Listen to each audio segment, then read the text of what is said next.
E, Luísa, você poderia me perguntar, então, quando é que nós aplicamos o Código Civil e não relação de consumo? Em 2 casos. Você sabe que para ser relação de consumo, o fornecedor deve ser fornecedor. O que eu quero dizer com isso?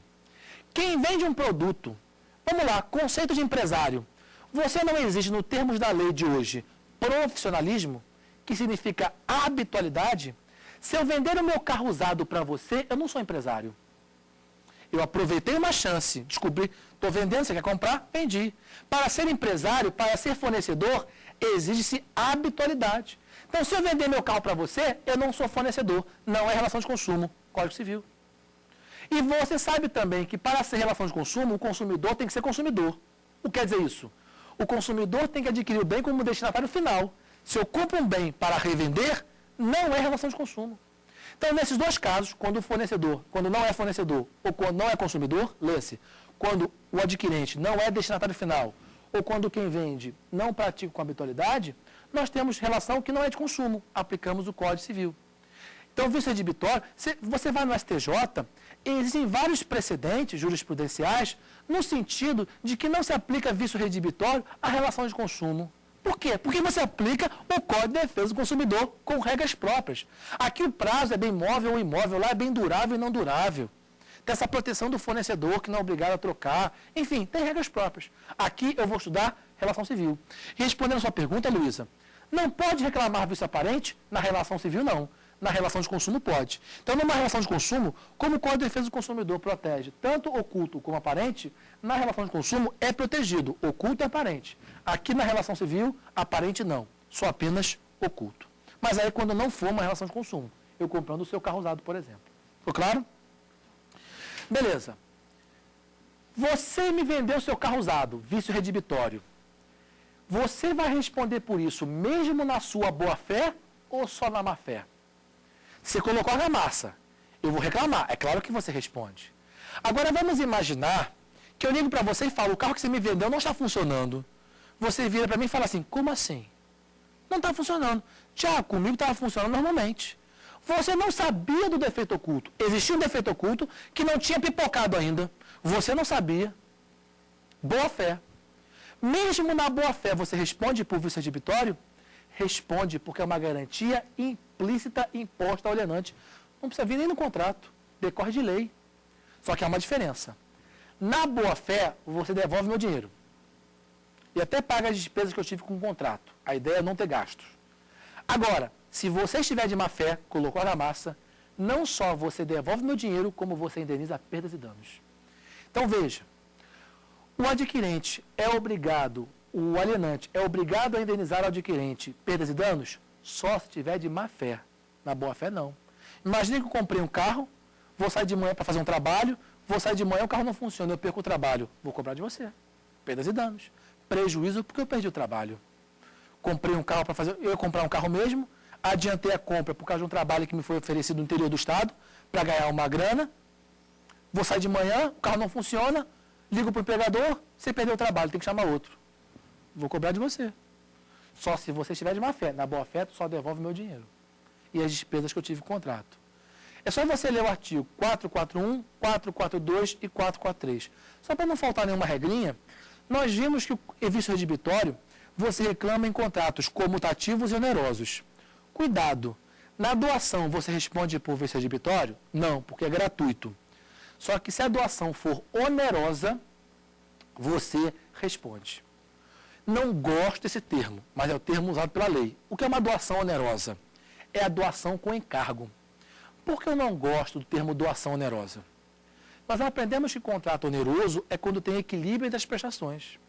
E nós vimos que na doação com encargo é um negócio gratuito, unilateral e imperfeito. Você lembra disso? Ou seja, nunca vai existir equilíbrio econômico. O encargo tem que ter um valor substancialmente menor do que o valor do bem.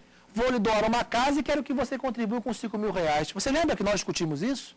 Então não é um contrato oneroso, é um contrato gratuito, unilateral, imperfeito e gratuito. Porém, a lei diz doação onerosa. É a famosa doação com encargo. Responde, lhe dou um carro, mas você contribui com 5 mil reais no Criança Esperança. Se o carro tem vício redibitório, você pode reclamar com uma ação redibitória ou uma ação contra menores. Tá? É o parágrafo único do 440, do 441 ou do 442. Acho que do 441, você pode verificar no seu código aí. Ok? Muito bem. Qual é o prazo que eu tenho para reclamar vício redibitório? Qual é o prazo que eu tenho para reclamar vício redibitório? O tema está no artigo 445. Eu já queria chamar a atenção para um equívoco do Código Civil.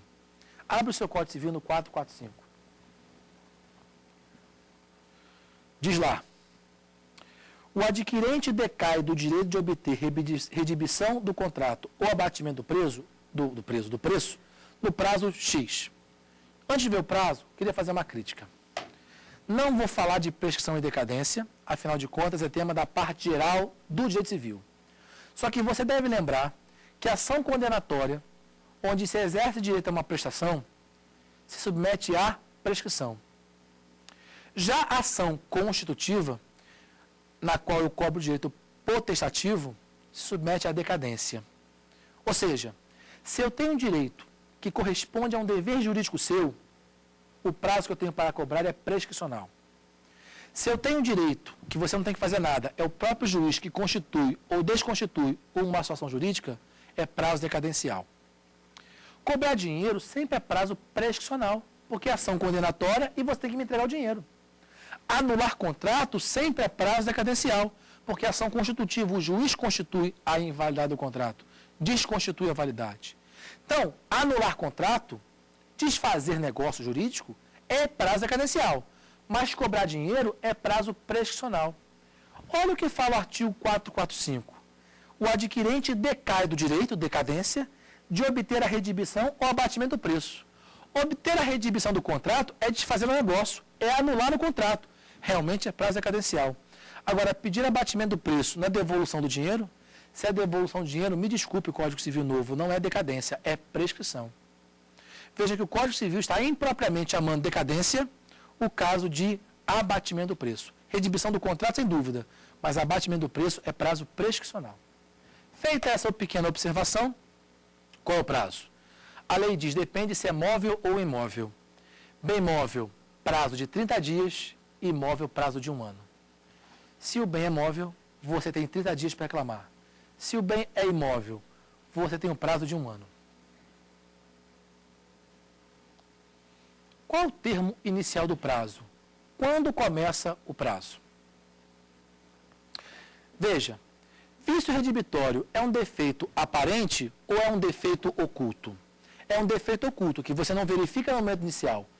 A partir de que momento você tem condições de descobrir o defeito oculto? Quando o bem é entregue a você.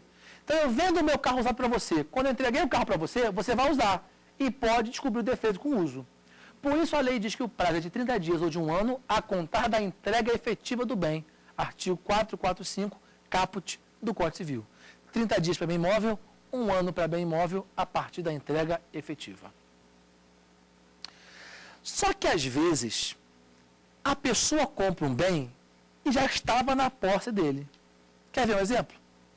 Vamos imaginar que você, meu amigo, minha amiga, que me assiste agora, chega para mim e fala assim, Tiago, você pode me emprestar o seu carro? Eu vou fazer um trabalho aí essa semana, preciso de um carro. Você não está usando o seu carro mesmo, você está em casa estudando para concurso público, o carro está na garagem, você pode me emprestar? Claro, você é um querido amigo, você é uma querida amiga, está aqui a chave, toma. E você fica uma semana andando com o carro. Aí, quando completa uma semana e você vai me devolver o carro, o que você fala? Você me liga e fala assim, Tiago, eu vou lhe devolver o carro como prometido. Mas eu queria lhe fazer uma proposta. Diga, você não quer me vender esse carro não? Como assim? Eu estou para comprar um carro. Gostei do seu carro. Se a gente chegar a um acordo, eu compro o teu carro. Se tu me der 30 mil, o carro é teu. Tá aqui o dinheiro, toma. Você é dono do carro. Veja, nesse caso, você comprou um bem que já estava na posse. Nesse caso específico, o prazo para você reclamar vício redibitório pode começar com a entrega efetiva do bem? Claro que não, seria ridículo. Imagina, eu empresto o bem para você, meu carro, você anda com o carro, não gosta, tem um defeito oculto, e você ajuiza uma ação contra mim pedindo redibição do contrato ou abatimento do preço. Como, cara pálida, se o carro é meu? Como? Tá louco? Não. Nesse caso, não pode começar com a entrega do bem. Nesse caso, tem que começar com o negócio sendo feito, quando você comprou o carro. Só que como você já estava usando o carro, não é justo que você tenha o prazo inteiro para reclamar.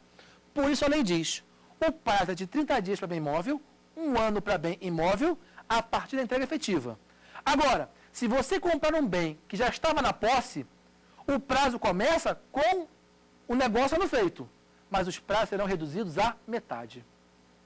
O 445 diz, o prazo começará da alienação, reduzido à metade. Veja que a ideia do Código Civil é boa. Você vai ter metade do prazo porque você já teve tempo para descobrir o defeito oculto, só que foi mal executada. Quer ver uma burla que pode ser feita aqui? Te mostro. Vamos imaginar que eu queira vender para você um carro com vício redibitório. Você vai ter 30 dias para reclamar. Olha a malandragem que eu posso fazer. Eu lhe vendo o carro, está comigo o carro, vou lhe vender o carro, e falo assim com você, olha, eu não estou podendo ir na sua casa agora, de manhã, para lhe entregar o carro e assinar com você o contrato. Mas para você não ficar sem carro hoje, eu vou mandar alguém entregar o carro na sua casa. Você pode usar. Daqui umas 3, 4 horas, de noitinha, eu vou na sua casa e nós assinamos o contrato. Você recebeu o carro, está dirigindo com o carro. À noite eu chego lá, vamos assinar o contrato? Vamos, assinamos um contrato. Veja, está comprando o carro? Tá. Já estava na posse do bem? Já. Os prazos caem na metade. A lei não estabelece um prazo mínimo de posse para você reduzir o prazo à metade. Então, eu mando o bem para você, vou 1 hora depois assinar o contrato, reduzir o prazo à metade. Perceba? Percebeu? Veja, o novo Código Civil teve uma boa ideia, mas executou mal, sendo uma porta aberta para esse tipo de comportamento desviado. Certo? Problema. Vício redibitório é um defeito aparente ou um defeito oculto? Oculto. Alguns defeitos ocultos, por sua natureza, demoram para ser percebidos.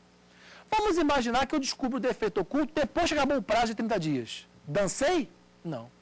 A lei protegeu você. Ela fala o seguinte, se o defeito oculto, por sua natureza, for de difícil percepção, parágrafo 1º, o prazo não se inicia com a entrega efetiva. O prazo se inicia com a ciência do defeito. Só que a lei lhe dá um prazo máximo para você ter ciência. Que prazo é esse? 180 dias se for móvel e 1 ano se for imóvel. Então, bem móvel, quando for difícil percepção, 180 dias para descobrir, descobriu, 30 dias para reclamar. Bem imóvel, 1 ano para descobrir, descobriu, 1 ano para reclamar. Só não esqueça que você pode dar garantia convencional. Ah, lhe dou 15 dias de garantia, reduz a metade? Não. Se eu dou garantia convencional, se soma a garantia legal. O prazo de garantia legal só começa quando acaba eventual garantia convencional. Tá? Acho que essas são as lições mais importantes acerca de vício redibitório. Vamos falar um pouquinho sobre evicção?